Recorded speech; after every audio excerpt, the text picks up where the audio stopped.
ओम सहजात्म स्वरूप परम गुरु शुद्ध चैतन्य स्वामी ने नमः।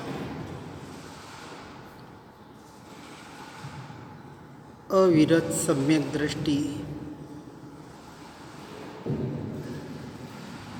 इसके यथार्थ स्वरूप को समझने का प्रयास करते हैं।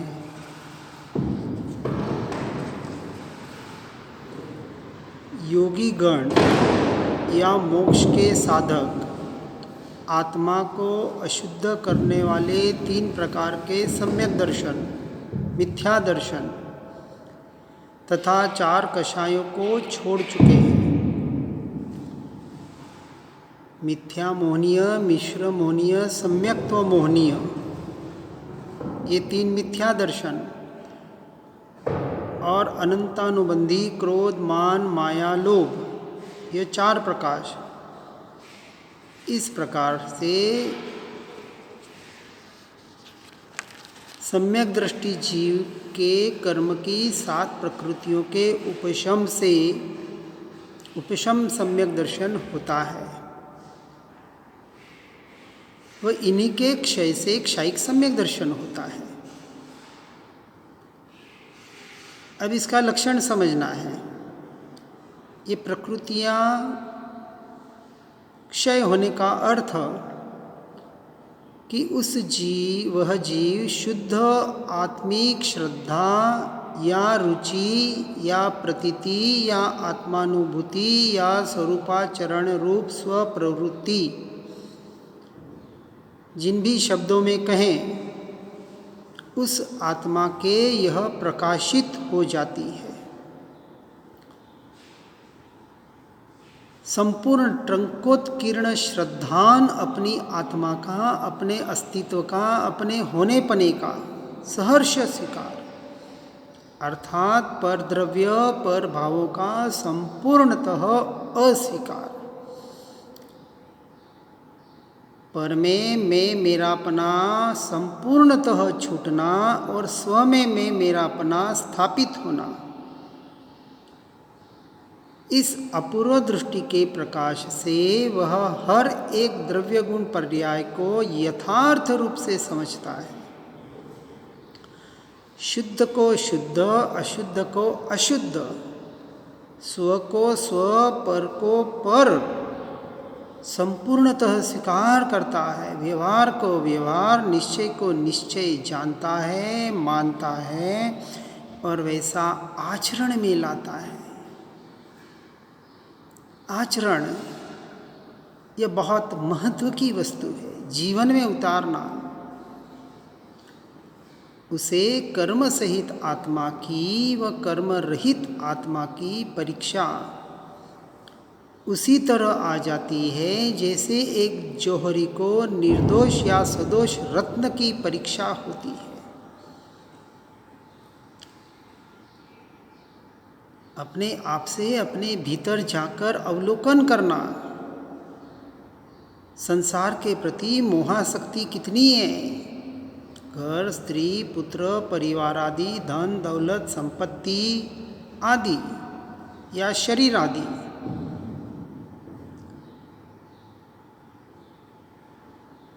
यहाँ चौथे गुणस्थानक में अविरत सम्यक दृष्टि को व्रतों का नियम न होने पर भी यह सम्यक्त्वी सच्चा मोक्ष मार्गी है, इसलिए इसे अविरत सम्यक दृष्टि कहते हैं।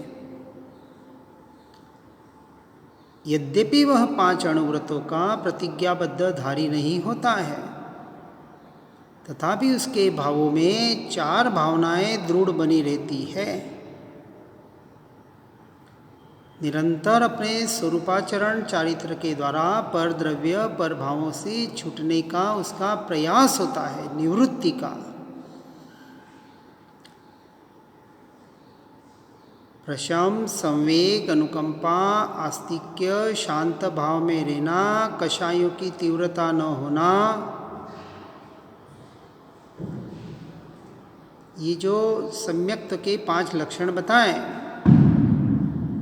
प्रशम भाव, कषायों की तीव्रता न होना, यह पहला लक्षण। दूसरा संवेग, अर्थात धर्मानुरागी होने से संसार में वैराग्य भाव से रहता है, अनासक्त भाव से रहता है। हम रह पा रहे हैं क्या, विचार करना। प्राणी मात्र पर दया रहना, यह अनुकंपा, और निश्चय से तो सब स्वयं से स्वयं में घटित होता ही है।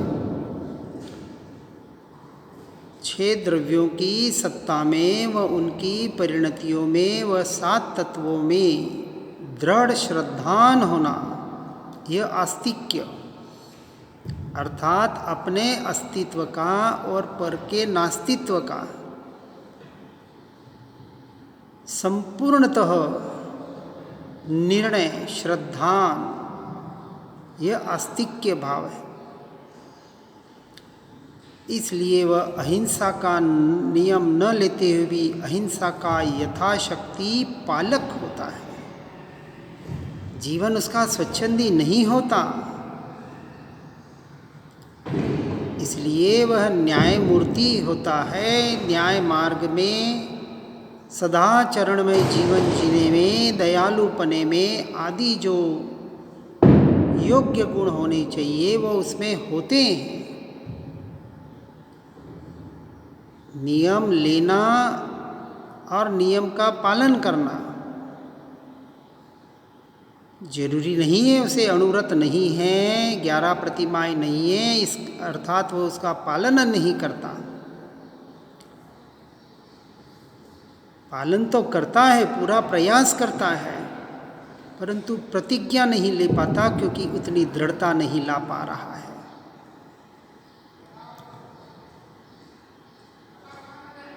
इसलिए चौथे गुण स्थानवर्ती सम्यक दृष्टि जीव को अंतरात्मा कहते हैं, क्योंकि अब बहिरात्मा अपना उसका छूट चुका है। बाहर से परद्रव्य पर भावों में मैं मेरापना, श्रद्धान से मान्यता में संपूर्णतः निकल चुका है। जिसने भीतर आत्मा के तत्व को सर्व रागादि भावों से, ज्ञानावरणादि कर्मों से व शरीरादि 9 कर्मों से भिन्न अनुभव कर लिया है, दृढ़ श्रद्धान, इसका नाम अनुभूति है। टंकोत्कीर्ण श्रद्धान। और जिसको परमात्मा की पहचान हो गई है, परम आत्म तत्व की, अपने स्वरूप की, स्वभाव की दृढ़ता हो गई है, जो शुद्धोपयोग को ही शुद्ध भाव जानता है, मानता है, शुभोपयोग अशुभोपयोग दोनों को अशुद्ध भाव जानता मानता है, आ जाए राग द्वेष हो सकते हैं पर उसे वो अपना नहीं मानता।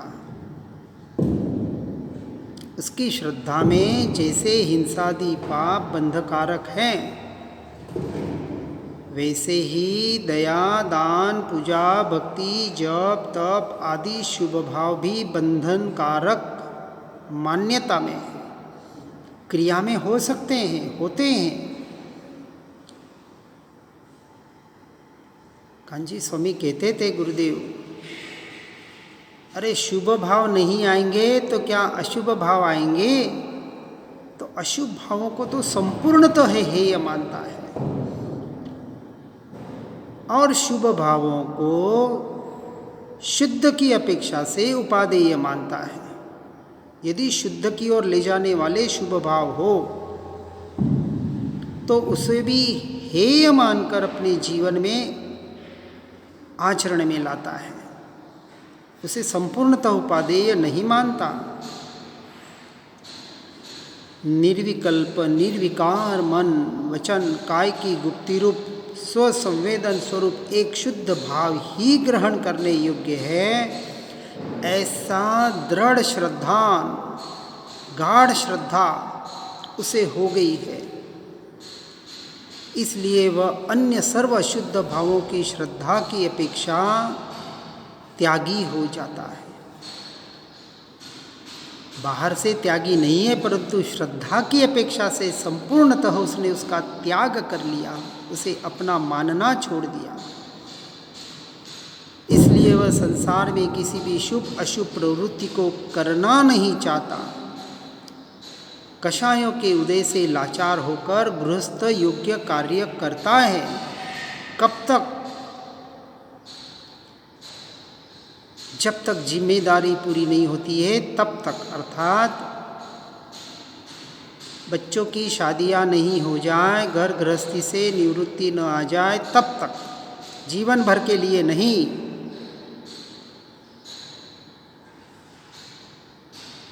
बच्चे अपने पांव पर खड़े हो गए तो उनको चाबियां सौंपकर जितनी आवश्यकता है उतना रखकर वानप्रस्थ अवस्था की ओर प्रयाण करता है, निवृत्ति की ओर प्रयाण करता है, वीरति की ओर प्रयाण करता है। घर में बैठे बैठे आत्मा आत्मा, ज्ञाय ज्ञाय, ज्ञान ज्ञान, चैतन्य चैतन्य नहीं करते बैठता। कोई मजबूरी हो तो बात अलग है। और वहाँ यदि गृहस्थ में रहना पड़े तो अशुभ से बचने के लिए शुभोपयोग रूप धर्म दान पूजा आदि करता है, स्वाध्याय सत्संग सुनना पढ़ना करता है, लेकिन उसे धर्म नहीं मानता। निवृत्ति एकमात्र उपाय है। इसलिए मोक्ष मार्ग मात्र एक शुद्ध आत्म परिणति को ही जो मानता है, ऐसा जीव, ऐसा सम्यक दृष्टि आत्मा परम विवेकी हो जाता है। उसको अविनाशी सिद्ध पद अपने ही आप में झलकता है तथा उस पद की सिद्धि का मार्ग एक अभेद रत्नत्रय स्वरूप शुद्धात्मानुभव है, यह भी उसे भले प्रकार झलकता है। उसकी शुद्ध दृष्टि में अपना आत्मा व परमात्मा एक समान प्रकाशित हो रहा है। अद्वैत भक्ति में वह आत्मलीन होता है और द्वैत भक्ति में वह परमात्मा के देवगुरु शास्त्र के गुणानुवाद करता है। तथापि समझता है कि ये सदैव सद्गुरु शास्त्र के नहीं, मैं अपने आत्मा के ही गुणगान कर रहा हूँ। लक्ष्य कहाँ? अपनी आत्मा की तरफ, जहाँ आत्मा अपने ही स्वरूप में ऐसा लीन हो जावे कि उसको अपने आत्मा के सिवाय और कुछ अनुभव में नहीं आवे। उसका ध्यान सर्व से हट जाकर अद्वैत भक्ति में अपने आत्म स्वरूप की ओर ही निरंतर ले जाने का वो प्रयास और पुरुषार्थ करता है। मजबूरी में हो, यदि मजबूरी नहीं हो, संसारियों के लिए, परिवारजनों के लिए उसकी आवश्यकता नहीं हो, तो संपूर्णतः निवृत्ति की ओर बढ़ता है। वहाँ उम्र का कोई तकाजा नहीं है। 60 साल के बाद तो घर में रहना ही नहीं है। ये आत्मार्थी का लक्षण है। निरंतर निवृत्ति क्षेत्र में सत्संगियों के साथ रहकर भेद ज्ञान भेद विज्ञान का तीव्र अभ्यास करते हुए आगे वीरति के साथ आगे बढ़ना है। प्रतिमाएं धारण करे या न करे, 11 प्रतिमा, उसका पालन कर ही सकता है। श्रीमद् राजचंद्र जी को हम अपना आदर्श मानते हैं। सच्चे आदर्श वही मानते हैं जो उनकी जीवनचर्या को अपने जीवन में उतारते हैं, उसका प्रयास करते हैं। देखिए उनके देहाध्यास छोड़ने का अभ्यास, भर जवानी में 30 साल की उम्र में घर गृहस्थी से छूटकर बीवी बच्चे माता पिता हीरे का व्यापार सब कुछ छोड़कर एकांत में जाके साधना करते थे। यह सच्चे आत्मार्थी का लक्षण है। घर में बैठकर नहीं करते थे। इसलिए सम्यक दृष्टि की श्रद्धा, रुचि, इसकी ज्ञान परिणति अत्यंत स्वच्छ व निर्दोष हो जाती है। इसलिए सच्चे देवगुरु शास्त्र की पहचान भी जिसके भीतर आत्मानुभूति से अविनाभावी निश्चय सम्यक जागृत हो गया है उसे ही हो रहा है। वही अपनी आत्मा को नित्य ज्ञानानंद में परमात्मवत जानता है।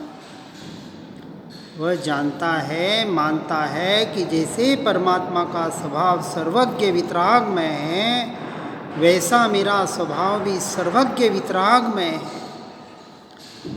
उसकी निर्मल दृष्टि में सर्व जगत की आत्माएं एक रूप, शुद्ध सिद्ध समान उसे नजर आती है।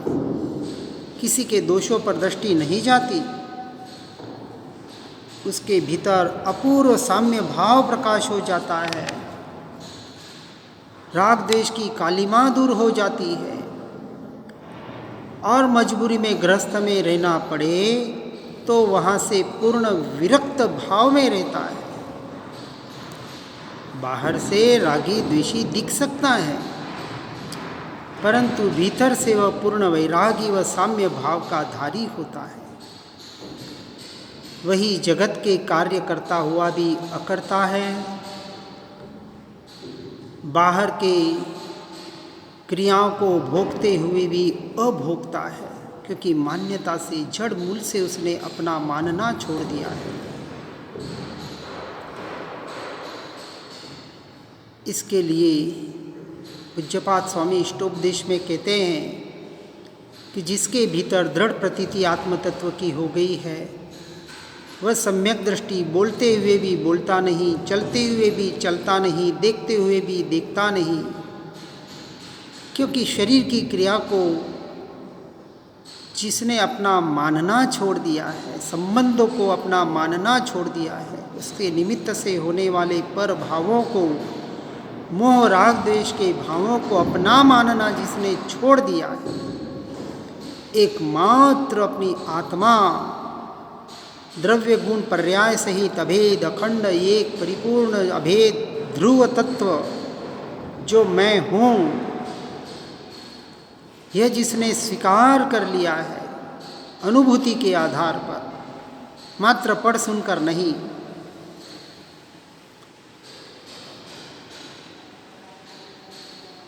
ऐसे जीव का गाढ़ प्रेम निज स्व समय प्रवृत्ति में व निजात्म में रमण में है।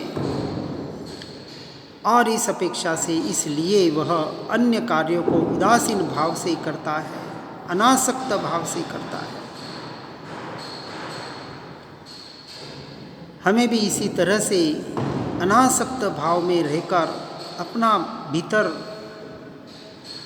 देखो, स्वयं से स्वयं ही परीक्षा कर सकते हैं, निर्णय कर सकते हैं। बाहर से कोई बता नहीं सकता, बताने वाला आज है नहीं।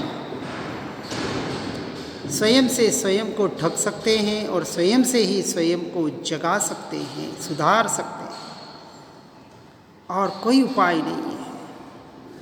इसलिए स्वयं से स्वयं का चिंतन करें, स्वयं में रमणता का पुरुषार्थ करें।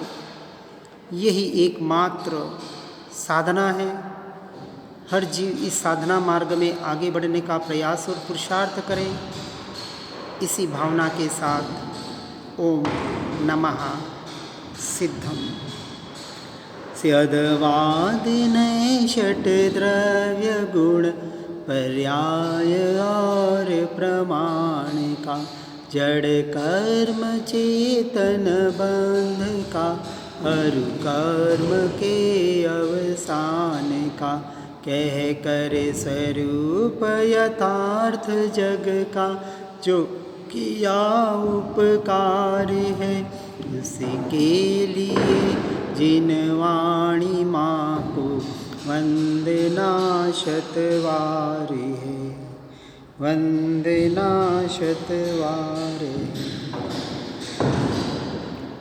जिन वाणी के ज्ञान से हो सम्यक श्रद्धान, हो चारित्र महान पाऊँ पद निर्वाण। ओम नमः सिद्धम।